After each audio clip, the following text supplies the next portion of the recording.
दर्शक मित्रों, शिखर भारतना डिजिटल प्लेटफॉर्म पर आपનું સ્વાગત છે। વાત કરીએ સમાચારમાં તો હાલ આજે આખું વડોદરા નથી પરંતુ પૂરું ઇન્ડિયા આજે જે શિવાજી મહારાજની જે જન્મ જયંતિ નિમિત્તે જે આજના દિવસે શોભાયાત્રાઓ કાઢવામાં આવે છે, એવામાં તરસાલી ઇન્દ્રપ્રસ્થ જે શિવાજીની જે જન્મ જયંતિ નિમિત્તે શોભાયાત્રા કાઢવામાં આવશે। જે દર્શક મિત્રો તમને અમે એમના બતાવીશું કે જે રીતના એમના જન્મ જયંતિ નિમિત્તે એ લોકો દ્વારા પાનનું એક સજાવવામાં આવ્યું છે। પાનનામાં શિવાજી મહારાજની શ્રી છત્રપતિ શિવાજી મહારાજની મૂર્તિ બેસાડવામાં આવી છે અને એમને પાનનાની અંદર હિંચકા ખવડાવીને પહેલી તો એ લોકો શરૂઆત કરશે। તમે જોઈ શકશો કે જે રીતના બધી સ્ત્રીઓ પોતાના જે મરાઠી પહેરવેશ છે એની અંદર છે, જ્યારે કે દરેક ભાઈઓ પોતાના જે મરાઠીના પહેરવેશ આવે છે, જે ટોપા છે, જે ફેટા છે, એની સાથે આજે સંપૂર્ણપણે જે ઇન્દ્રપ્રસ્થના જે સ્થાનિકો લોકો છે એ સંપૂર્ણ રીતે એક જાણે મરાઠી લોકો જે રીતના શિવાજીની શ્રી છત્રપતિ શિવાજી મહારાજની શોભાયાત્રા કાઢે છે એ રીતના જોડાયેલા છે। જે રીતના તમે દર્શક મિત્રો જોઈ શકશો કે જે રીતના પાનનાને હલાવીને પોતાને જે શિવાજી મહારાજની જે જન્મ જયંતિ નિમિત્તે છે એ રીતના ગાન પણ ગાઈ રહ્યા છે।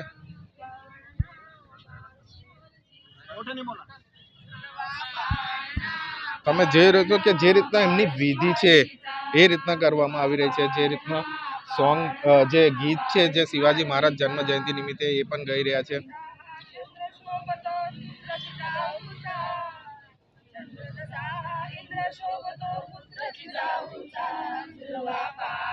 જે રીતના શિવાજી મહારાજના જન્મ જયંતિ નિમિત્તે જે સોંગ જે ગીત ગાવામાં આવ્યું હતું એ ગીત ગાઈને એ લોકોને પોતાના પારણાને હરાવવામાં આવે છે। આપણે જે બેન છે એમની સાથે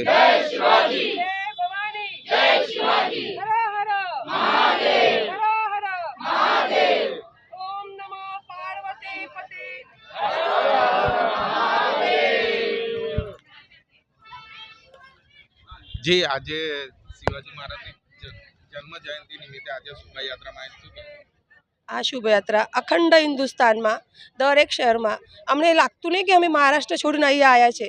અમને 10 વર્ષથી એટલો મસ્ત રિસ્પેક્ટ મળે છે અને આ તહેવાર કરવાનો એક જ કે બધા હિન્દુ પ્રજાને આપણને એક જગ્યા અને એકજૂટ આપણને ભેગું કરવાનું છે। જી આ શોભાયાત્રા કેટલા સમયથી આપ લોકો કાઢવામાં આવે છે? શોભાયાત્રામાં કેટલા લોકો શોભાયાત્રામાં ખાસા અમારા 3,500 લોકો ભેગા થઈ જાય છે અને અમે સાંજે 6 વાગે અહીંથી ઇન્દ્રપ્રસ્થ નોવીનો તરસાલી રોડ અહીંથી નોવીનો સુધી જાય છે અને એના એક દિવસ પહેલાં અમે બહેનો એડવાન્સમાં રાત્રે રંગોલી ડેકોરેશન આ તૈયારીમાં અમારી નાઇટમાં અમે લોકો બધા લેડીઝ મહારાષ્ટ્રીયન મંડળ આખું ભેગું થાય છે। લોકગીત પણ ગાવામાં આવે છે, લેઝીમ, છોકરાઓનો મહારાજોનો છત્રપતિ મહારાજોનો પાળનો, પછી આ અમારા ધ્વજ વગેરે આ જો આવે છે આ બધાનું તલવારબાજી બધું થાય છે। મારું નામ રૂપાલી ઢગે।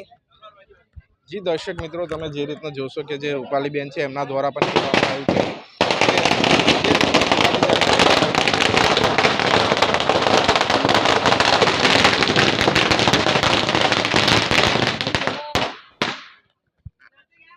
જી દર્શક મિત્રો આપણી સાથે બીજા પણ જે વ્યક્તિ છે એમની સાથે કરીશું વાત।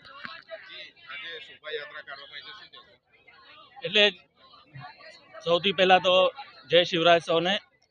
જેમ કે આપણે જાણીએ છીએ આજે 19 ફેબ્રુઆરી એટલે કે છત્રપતિ શિવાજી મહારાજનું જન્મદિવસ, જે કે આપણે સૌ હિન્દુ અને જે ભારતના નિવાસીઓ છે આપણે જેને જે છત્રપતિ શિવાજી મહારાજ જેની ગાથા આપણે સાંભળીએ છીએ કેટલા વીર પરાક્રમી હતા, એના હિસાબે એમને યાદ કરવાનું આ એક અવસર છે।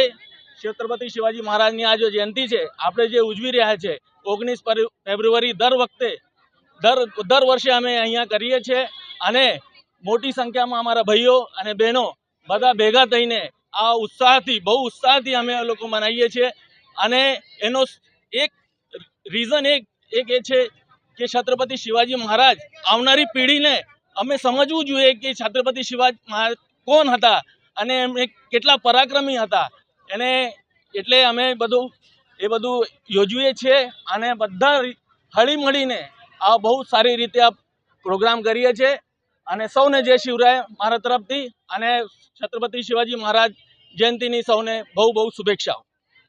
જી દર્શક મિત્રો, જે રીતના આપણે જાણીએ છીએ કે શિવાજી મહારાજ જે એક મરાઠા રાજા હતા, એમને જે પણ લડાઈ લડી છે હિન્દુત્વ માટે લડી છે. જ્યારે કે એમની અંદર હિન્દુત્વ એટલે કે દરેક જ્ઞાતિના લોકો એમની જે સેના હતી એની અંદર હતા, એ મુસલમાન હતા કે કોઈ પણ હતા. પરંતુ આજે જે હિન્દુત્વ રાજા તરીકે જે શ્રી છત્રપતિ મહારાજ શિવાજી મહારાજની જે જન્મ જયંતિ નિમિત્તે તમે જોઈ શકો છો કે ઇન્દ્રપ્રસ્થના જેટલા પણ સ્થાનિકો છે ખૂબ ઉત્સાહિત છે. જેમની રીતે તમે દર્શક મિત્રો, હું તમને દ્રશ્યો બતાવી રહ્યો છું, એ બધા જ જે મરાઠીના જે પહેરવેશ છે એની સાથે જે મરાઠીઓના પહેરવેશ છે, પુરુષો પણ એમના જે રીતે અને શિવ છત્રપતિ મિત્ર મંડળ દ્વારા આયોજન કરવામાં આવ્યું છે. આપણે બીજા પણ એક જે વ્યક્તિ છે એમની સાથે વાત કરવાના છે. કેટલા સમયથી આ તમે આયોજન કરો છો? हम 10 વર્ષથી અમે આયોજન કરું છું. છત્રપતિ શિવાજી મહારાજનો જો વિચાર છે એ બધા લોકો માટે પ્રસારિત કરું છું. છત્રપતિ શિવાજી મહારાજ એ હિન્દુત્વ માટે લડતા એક એવા રાજા હતા. એમની વિશે શું કહેવું છે? હિન્દુત્વ માટે છે, લેકિન એમનું હિન્દુત્વ એ છે જે અમે પરેશાન કરતા હતા મુસ્લિમ, એમના માટે એ લડતા હતા. એમના સમય બધા હળીમળીને કામ કરતા હતા અને એ કે મુસ્લિમ વિરોધી નહોતા. એ જે મુસ્લિમ અમારા ઉપર અત્યાચાર કરતા હતા એના વિરોધી હતા. જી દર્શક મિત્રો, જે રીતના કહેવામાં આવ્યું છે કે મુગલ રાજા દ્વારા જે લોકો પર અત્યાચાર કરવામાં આવતા હતા એના ભાગરૂપે શ્રી શિવાજી મહારાજની લડાઈ હતી.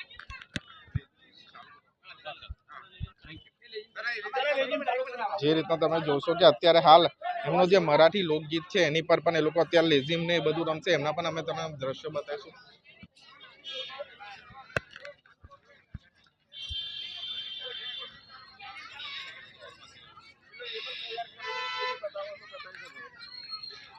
જી દર્શક મિત્રો, તમને જે એમના દ્વારા જે રંગોલી પાડવામાં આવે છે એના પણ દ્રશ્યો અમે તમને બતાવીશું. જે રીતના તમે જોઈ શકશો કે જય ભવાની જય શિવરાજી જે રંગોલી છે તમે જોઈ શકશો કે કોઈક ને કોઈક જગ્યાએ રાયગઢની જે છબી છે એનું એક દ્રશ્ય બતાવવામાં આવ્યું છે. બીજી તરફ પણ એમના દ્વારા પાડવામાં આવેલી રંગોલી છે.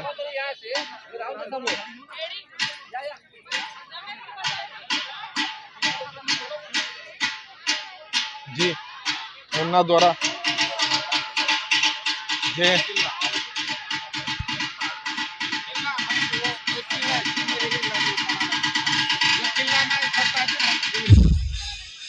તમે જોઈ શકશો કે એમના દ્વારા એક ખૂબ સુંદર એવો કિલ્લો બનાવવામાં આવ્યો છે, જેમાં તમે જોઈ શકશો કે શ્રી છત્રપતિ મહારાજની ઉપર મૂર્તિ બેસાડવામાં આવી છે, જેના દ્રશ્યો અમે તમને બતાવી રહ્યા છે. જે માટીથી આ લોકો દ્વારા એક ખૂબ સુંદર એવો કિલ્લો બનાવવામાં આવ્યો છે. એ દર્શક મિત્રો, હવે તમને જે શિવાજી મહારાજની જે મૂર્તિ બગીચોમાં લઈને શોભાયાત્રા કાઢવામાં આવે છે એના પણ દ્રશ્યો અમે તમને બતાવીશું. જે પ્રકારે આજે સંપૂર્ણ વડોદરા શહેર જ્યારે શિવાજી મહારાજની શોભાયાત્રામાં જોડાયું હોય છે, તે રીતના આજે શ્રી તરસાલી ઇન્દ્રપથ સોસાયટીના સ્થાનિકો દ્વારા પણ જ્યાં શોભાયાત્રા કાઢવામાં આવી છે, જે તમે જોઈ શકશો કે બગીની અંદર શ્રી છત્રપતિ શિવાજી મહારાજની મૂર્તિ બેસાડીને એની શોભાયાત્રા કાઢવામાં આવી રહી છે.